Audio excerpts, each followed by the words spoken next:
Hello, beautiful mama. Welcome to the Divine Mothering podcast. I am your host, Christina, and this is the place to come if you feel called to make radical change in motherhood, empower yourself, and to embody the wisdom of the Divine Mother. I guide mums to reclaim their power, find their truest self, and to heal their maternal line. In today's episode, I will be talking all about the lessons I learned from my postnatal anxiety experience and how I can see it now from a higher perspective since going through a spiritual awakening.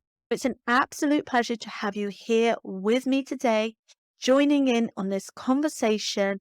And I'd like to think that you are there enjoying that contact nap or enjoying a lush cup of tea.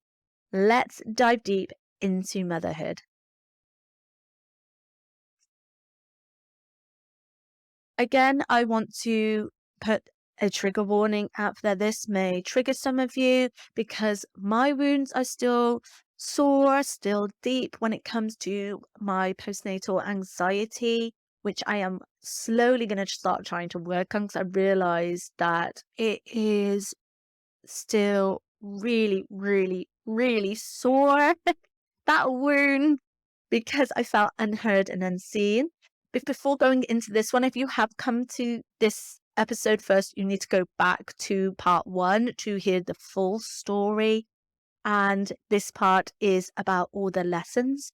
But I will be going into a different perspective on this and an alternative way to help shift your awareness to what you may be going through, help you to thrive rather than survive in motherhood when you are going through that turmoil, consumed with depression, consumed with anxiety.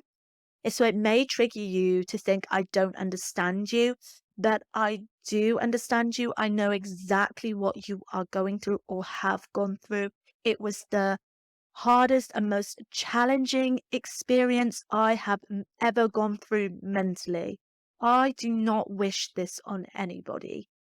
But I'm able to see this from an alternative perspective now. What I went through, what my ego was trying to do, and the kind of death I was experiencing, and the fact I just wanted to be right. So let's dive straight in. So in 2020, after my son was born, had all sorts of problems, medical things, and worrying. My mother's intuition screaming at me. He was finally diagnosed, obviously, with this mild floppy larynx, also silent reflux. So the one thing I actually forgot to mention in the part was my son's diagnosis of silent reflux. After he had the camera put down his nose and throat, they said his throat was quite red. And at this point, we had already tried a bit of Gaviscon and omeprazole, I think it's called, and he had to go on medication because you don't want the acid permanently like damaging the throat. So we had to put him on medication, which was another whole ball game on its own, like sterilizing things and doing the correct measurements for the omeprazole and the water and then the Gaviscon.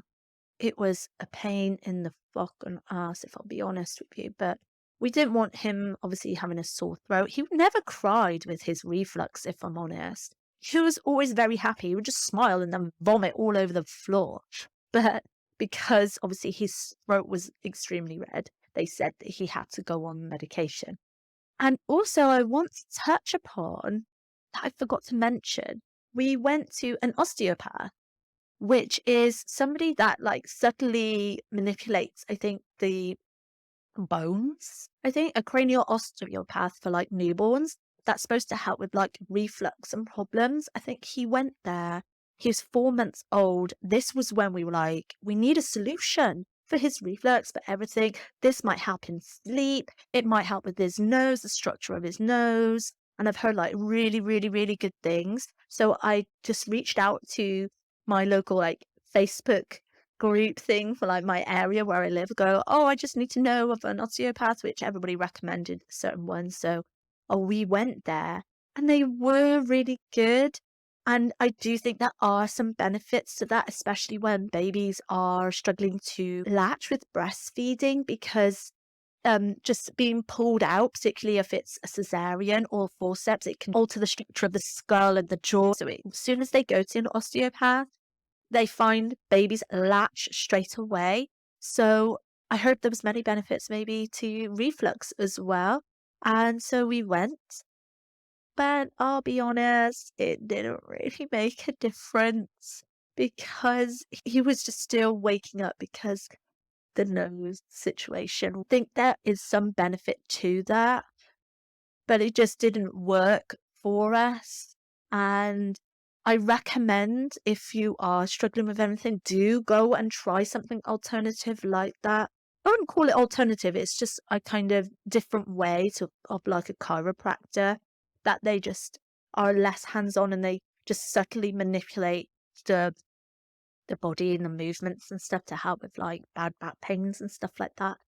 But anyway, let's get back on track. So, what I learned the most since going through my spiritual awakening since then, and kind of not as anxious anymore. I am less anxious than some other mums I know, with particularly when it comes to like letting your child go on a high climbing frame. I let him do that. I let him take risks.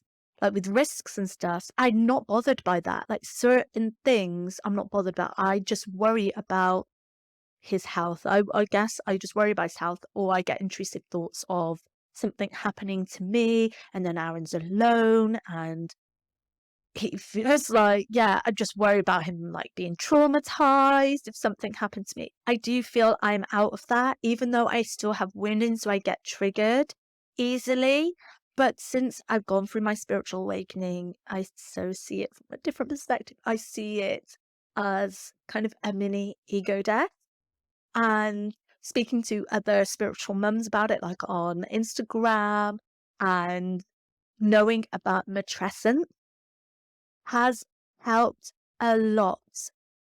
And if you don't know what matrescence is, it's a term that was first coined by anthropologist Dana Raphael in the mid 70s, and it is about the transition we go through into motherhood when we move from womanhood to motherhood. And I've spoke about this in my first episode. That's all about rite of passage and that transition period into motherhood. So if you want to know more about the grief, the sadness that we experience as mothers, you can go and listen to that straight after you've listened to this. But the lessons I learned was that I was super anxious. I had to admit to myself, acknowledge that I was anxious, that I probably had postnatal anxiety. That was the first point. That was the first step, because at the time I was in denial about it. I was just like, I don't have anxiety. I'm just a bit worried. That's what I would say to myself. I'm just worried because of the symptoms, which was true. But then I would start getting intrusive thoughts about other things. I was so anxious. I'd look out for like his lips are turning blue. I would like look at his feet to see if his feet were blue, because his feet were really blue at one point. But that's normal for a newborn. I can laugh about it now because I have gone through that and I see it from a different perspective now. And I hope this episode helps you with that too, to see it from a different perspective, and that we will get through this together and you are not alone.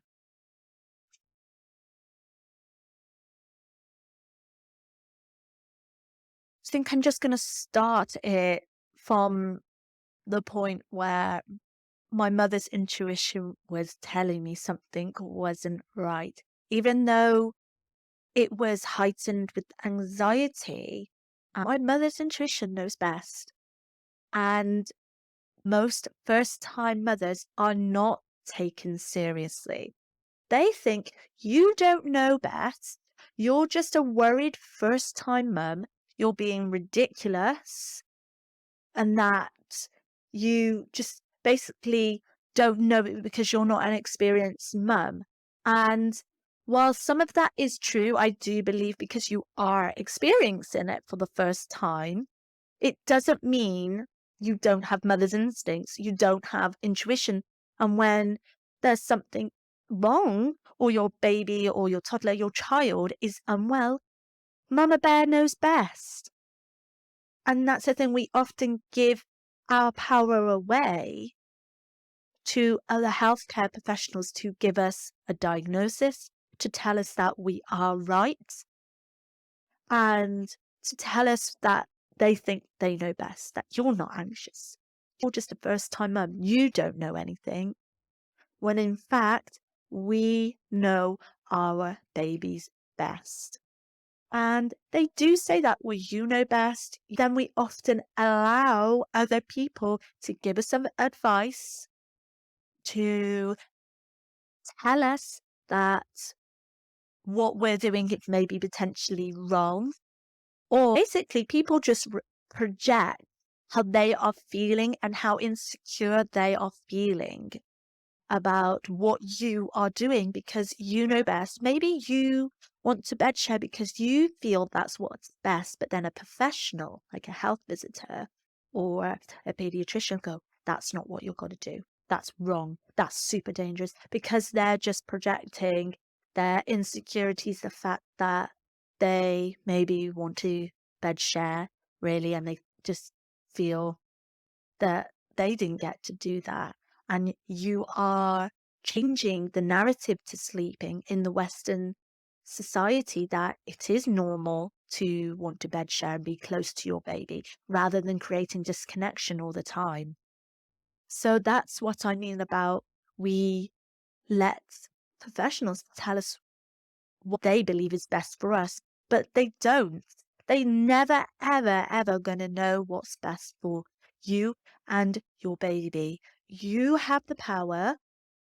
You have just got to see that you can say no, you can push and ask for things and say, no, I believe something is wrong, particularly in my case when it came to my son's laryngomalacia and feel there was something not right.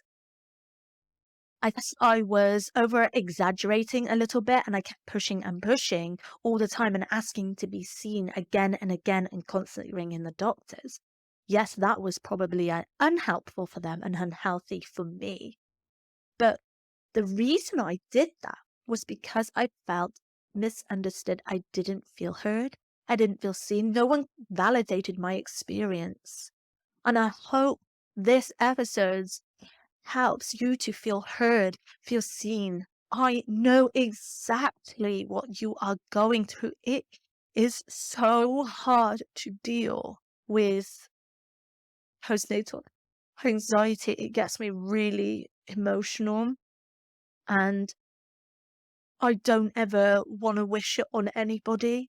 I just wanted my pain to go away, and it didn't. And I had to go through that to come out stronger.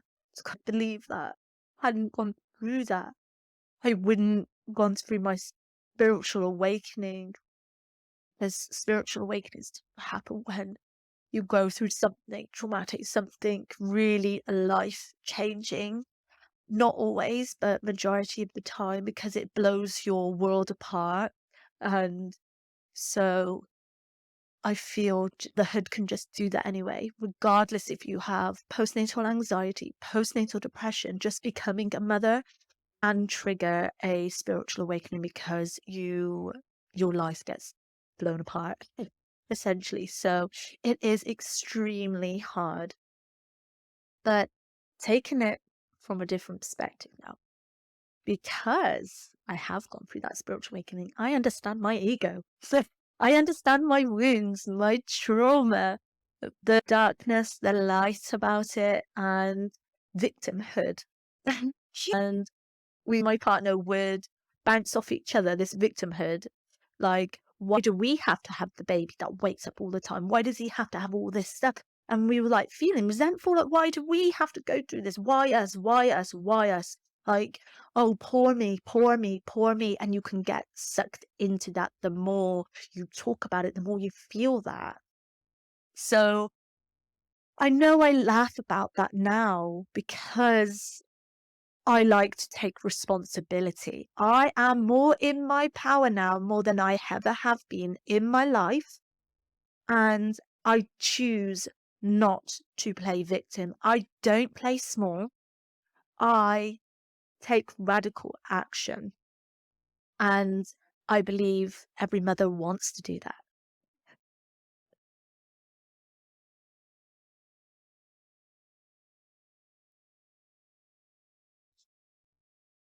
And because I know more about my ego, and when my ego wants to feel safe, wants to keep me familiar, it will create stories. So, what usually happens, regardless if you're experiencing anything like anxiety, when we become mums, we are shifting in identity. So the ego doesn't like this. The part of the brain that doesn't like change wants to keep you safe and familiar, which is good for survival, but we're not in those kind of ages where we need to survive. We need to run, fight, all that. But what the ego will do will start creating stories when you are changing, when growth appears, when you go through a spiritual awakening, whenever it experiences some kind of change that it doesn't like, it will say, for example, when you are becoming a mum, it will say, look how good your life used to be. Look how crap you are as a mum. I can't do this. You can't do that. You need to go and feel like the woman you were before. It will make up all these stories in your head so you don't embody the mother, so you don't morph into this empowered mother. It wants you to keep you in that old identity. So when it comes to my anxiety, the ego, what it was doing was making me feel powerless because I felt I didn't have the power, because nobody was listening to me. The doctors didn't listen to me. The health visitors didn't listen to me. Pediatricians, my partner, my mother-in-law, my friends, my family, they were just dismissing me and saying, you're just a worried first-time mum. And the ego was reaffirming this to me and saying, nobody is listening to you. Like I was just saying, those are the stories that the ego was playing to me. Nobody is listening to you. Nobody gets it. You're a victim. Nobody wants to know you. You're getting on everybody's nerves. Stop doing this. You're pathetic. Stop being a worried mum. Whilst my instincts, my mother's instinct was telling me there was something wrong. But that is what the ego will do. It will make me feel powerless because it didn't want me to feel any uncertainty. It wanted to continue to make me feel like I didn't have the power and that the professionals, they know best. But my intuition knows best and the ego doesn't like that. So my ego would create scenarios again and stories and say, you need to look at your son's lips. Are they turning blue? And the ego didn't like the transition to motherhood. So it would constantly make up stories that there was something wrong. And this is what it does. This is matrescence in a sense, but with anxiety. I kind of experienced a mini ego death because the ego wanted to cling on for dear life. So it would tell me, I don't have the power. There's something wrong with your child. You need to go and see a professional. And then when they wouldn't validate me or understand me or put a diagnosis, the ego would be like, told you so, you don't have power. Or the ego would play stories again to want to be right. My ego was so strong at wanting to be upright because that's the biggest payoff the ego wants, is to be right. So, for example, you and your partner have a disagreement and you refuse to apologize to each other because the ego wants to be right. It says, I was right, you were wrong. And that is what also my ego was doing, telling me that the thing, everybody else, that they're wrong, they don't know anything, they don't get it, they're not the ones that are putting up with this all night, they aren't consumed with anxiety. So I just wanted someone to say, yes, I agree with you, this is what's wrong, and we can make it better. And then that would be the magic wand waved.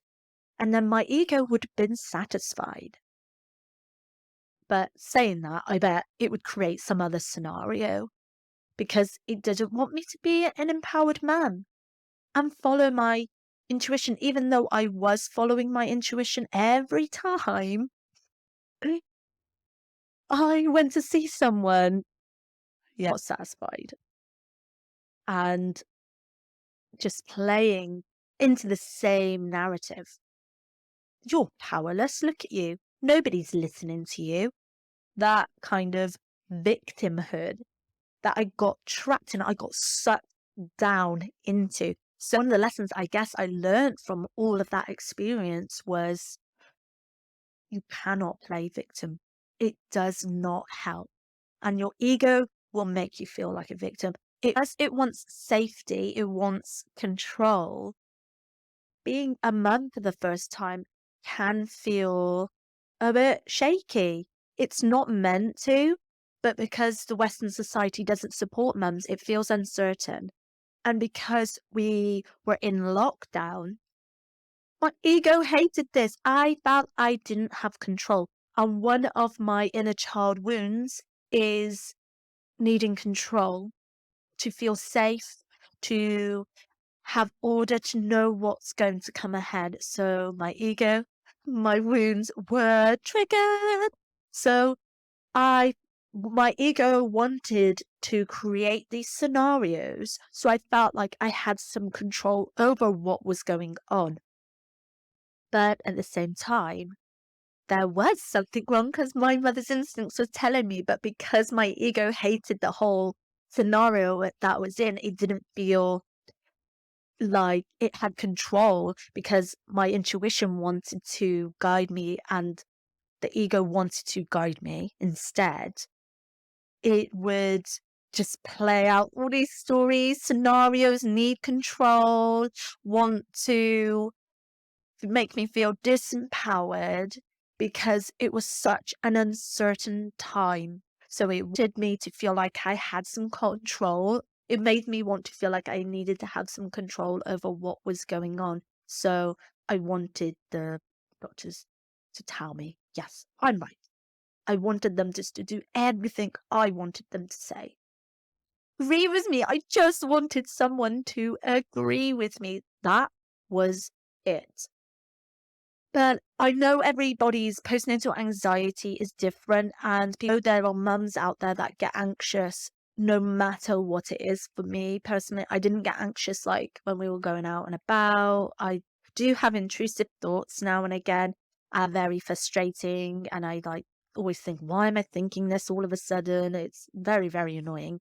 Totally normal, I think, for a mum to or a dad to experience that and have a parent worry because that's what helps you to protect your child.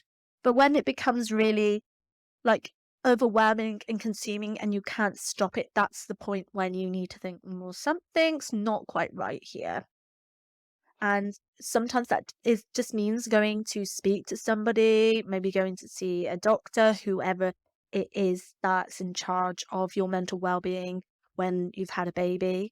So that's the key when it comes to any kind of wounding, trauma, anxiety, and just your ego is having awareness of it.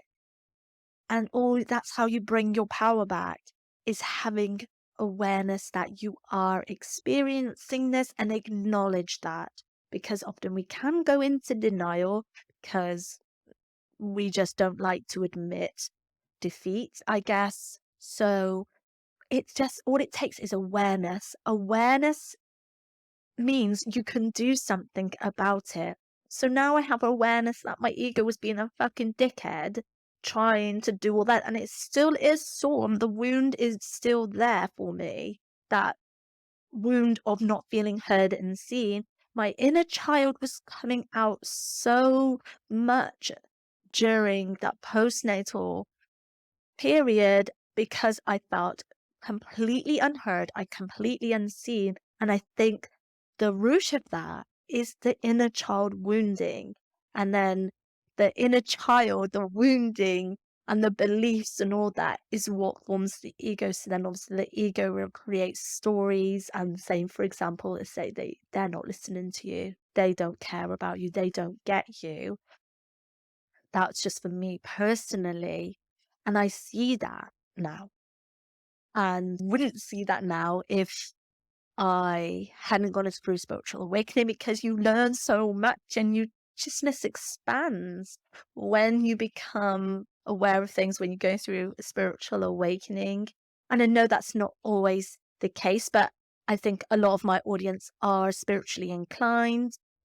But if this is you, that you don't understand the perspective I'm coming from. It may trigger you. You may still feel like I'm not getting you, like I'm just laughing about it. And I am just able to see it now that my ego is just being a dick. And all it takes is awareness. And there are certain things you can do to bring awareness to it and help you with your worry, with your anxiety. And one of the things that have really helped me is journaling. This has been a huge modality. It's so powerful to journal because you get information coming from somewhere that you're like, this isn't even me writing this. Where's this come from? I look back in some of my journals now and it sounds like some wise yogi monk or whatever written that. I'm like, where the heck is that come from? And it's things like don't trust the ego. The ego doesn't know. And anyway, journaling is so powerful because it helps you to one, process emotions, two, have a big brain dump when you feel mentally overloaded, and I guess three, see things from a higher perspective because you're able to journal about it and then really reflect on that. And it's been my go-to tool for my spiritual emotional healing journaling helped me to grow, and it's really good for people that worry. So someone that does have anxiety, because I did try this a little bit when I was anxious, but because I was so consumed by it, I was like, this ain't working, or I just probably wasn't consistent enough at it. And I did try some meditations as well for anxiety. I do think that's a really good starting point because it's scientifically proven to help reduce anxiety, doing meditations. And every time I did a meditation, I would just fall asleep because I was so exhausted from just being woken up every 45 minutes. But another lesson here is see that you are a divine mother. You do have the wisdom of all your maternal lineage. You do know best. And it's just bringing awareness back to that, removing the layers and seeing that we do have the power and we don't need to deal with the fact that we feel powerless when we are consumed with anxiety. And if you do feel like you need to seek medical help, like take some medication, then that's your path.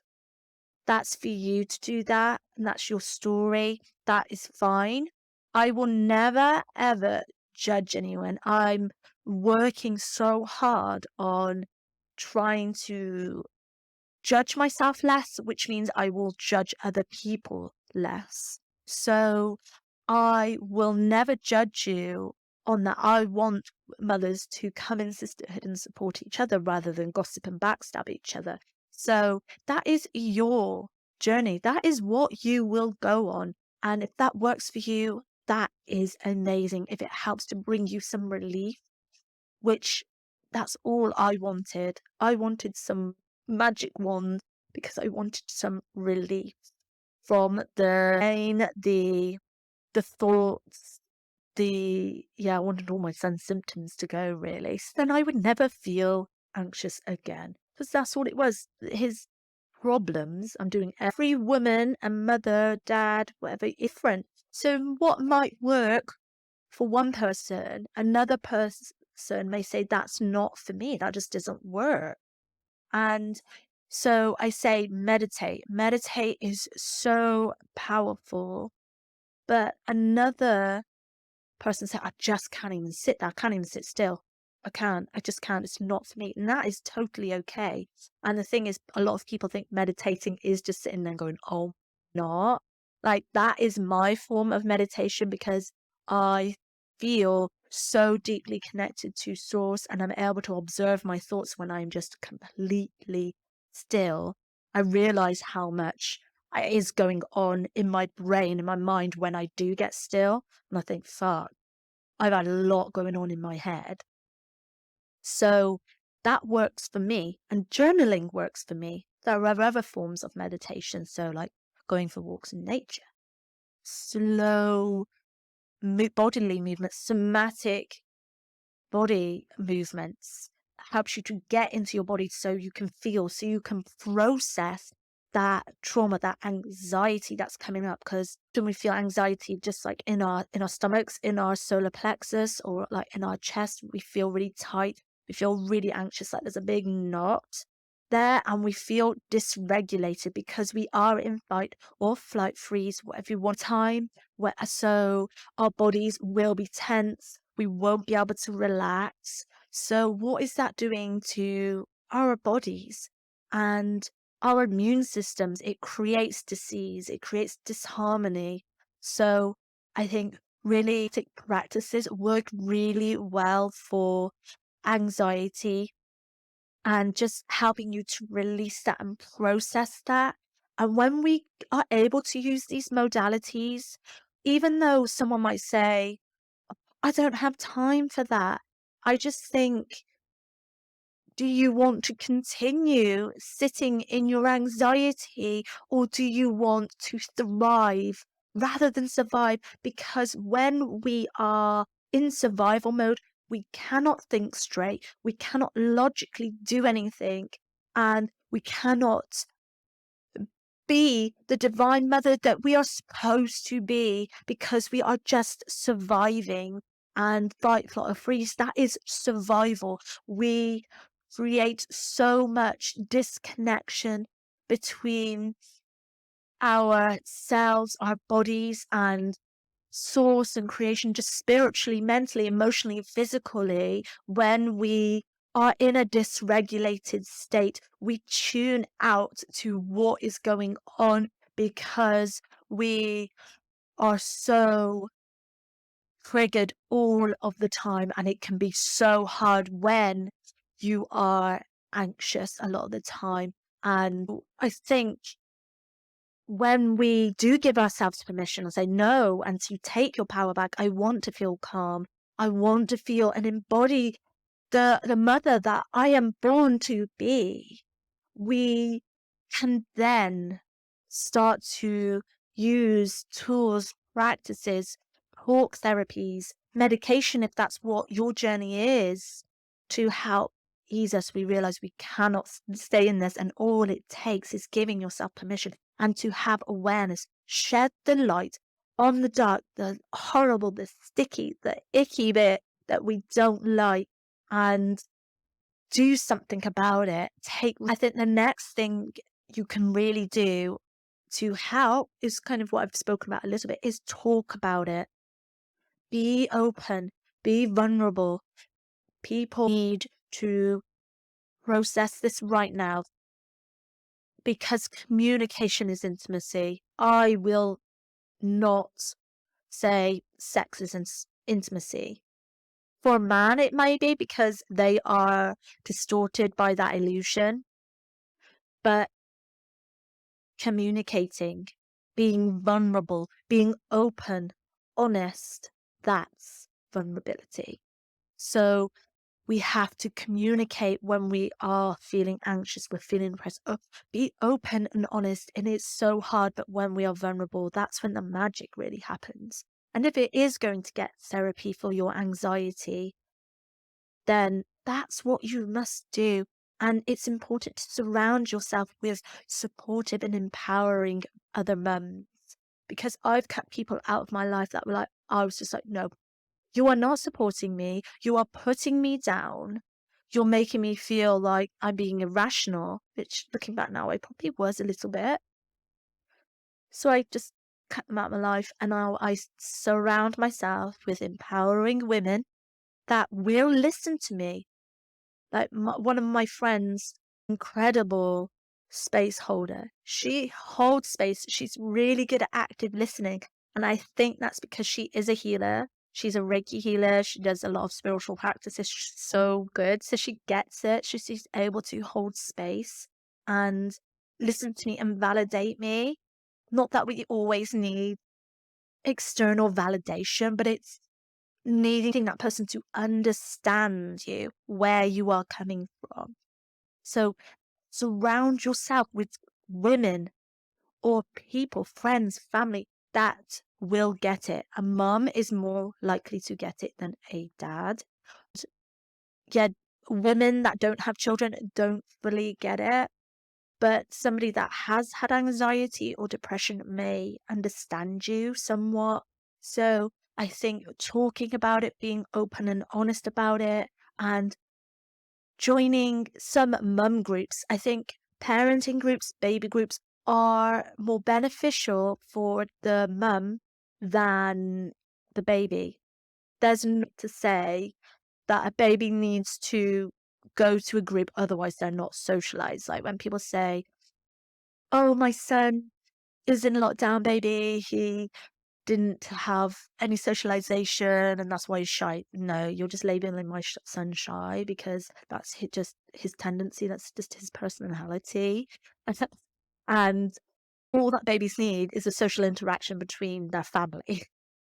It's not until they're about a year, 2 years old, I want to say, that's when they're starting to be able to need to interact with other babies. And I'm not saying social interaction doesn't help, because I think it does, especially when they mix with older children. That has a lot of benefits. But the groups are actually there for the mums to rant, for the mums to get things off their chest, to feel understood, to feel heard and seen. And it's good for anxiety and depression because it distracts you from that, because you are not at home consumed by it, which I didn't have. I was in lockdown, so I could not escape. I could not run from my thoughts. They were there constantly, 24/7. First thing, as soon as I woke up in the morning, is my son okay? Is he alive? And by the time I went to bed, I'll go, here we go again. He's going to be gasping in his sleep. He's going to be making noises. It's important to surround yourself with women, with mums who get it. Go to your local group. And me personally, though, I will be super transparent and honest here. Baby and toddler groups are not really my cup of tea. I'm an introvert. I don't like superficial talk. I like to go deep. I like to talk about spirituality. I like to talk about awakening, truth seeking. People that are more like-minded, I like to surround myself with. And that's not to say people that are unawakened I dislike, because we've got to bridge that gap and support people when they are going through hard times in life, regardless of whether they're spiritual or not. I think when I'm at a group and the mums are just bitching about their partner, the lack of sleep, or I've had less sleep than you, or my son slept for like 8 hours straight, and then you're sat there having only like 2 or 3 hours sleep at night, and you just feel like you want to rip that mum's head off. Like, I think that's what those groups can get like, as and don't like gossiping, backstabbing, everything is a competition. My child's better than your child, which we do all love our child more than any other child. We think your child is the best at everything, and that is totally healthy and normal because that is your child.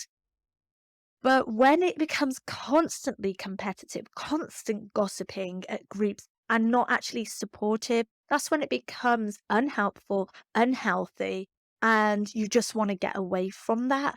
So I think that's why I personally don't go to mum and baby groups. I do still take Aaron to like toddler groups now and again if I feel, oh, let's just have a nice day out, let's go and do something. And I'll take him to like a local messy play group, or just kind of, I just mostly take him to like soft play. We go out for like some dinner together, go for a walk in the woods. I don't really regularly take him to the same group every week. It's just not me. And I've never been like that. Yes, I'm more of an introvert, so I don't like small talk. I don't I find it awkward. I'm just like, I don't really want to know about the weather. I don't want to know what you did last night. Like, I know that sounds mean and really antisocial, but when you get me alone and you discuss things that I'm actually interested in, then I'll open up. So I So if you are like-minded like that and you're the same as me, there's nothing wrong with that. If you don't like baby groups, don't go to baby groups, but they can be so good for your mental health. And you need these groups for the mum support. Nothing to do with the babies and socializing.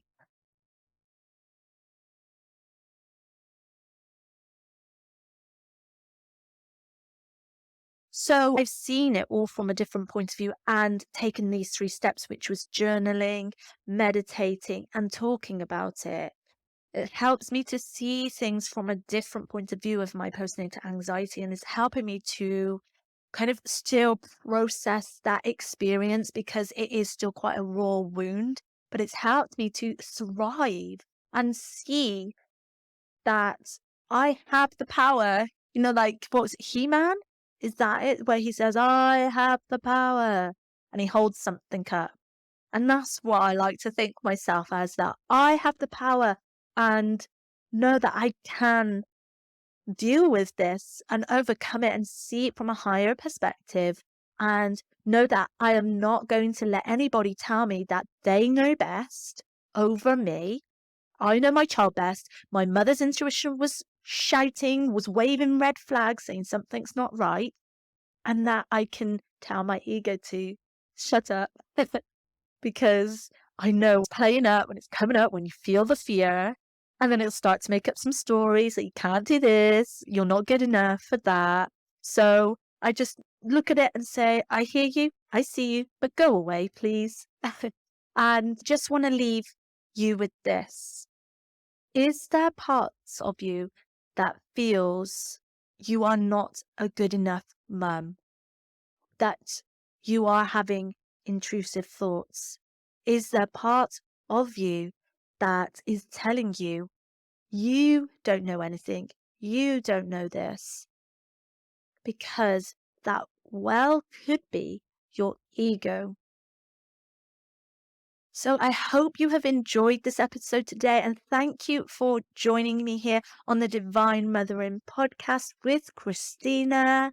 And yeah, you can join my email list at any time. The link is in the show notes below or in the comments or description below, wherever you are listening to or watching this from. And you get deeper insights to motherhood lessons, spirituality. You'll also have access first to more free offerings or paid offerings. And so I hope to see you there over on my email list. But until then, I will see you on the next episode. Much love.